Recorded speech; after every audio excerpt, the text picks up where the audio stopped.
kwangu.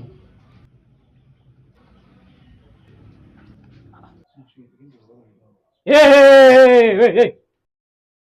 Yaani wewe umelala ndani kwangu na mke wangu. Umejiachia kabisa, una wasiwasi yoyote. Hapo mimi naongea. Oh! Unanipiga kwangu. Are you okay? Oh!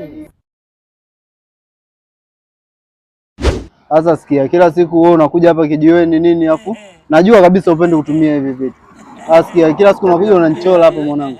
Tumia kidogo, haina madhara. Toa moshi, toa. Haya, ita mvua.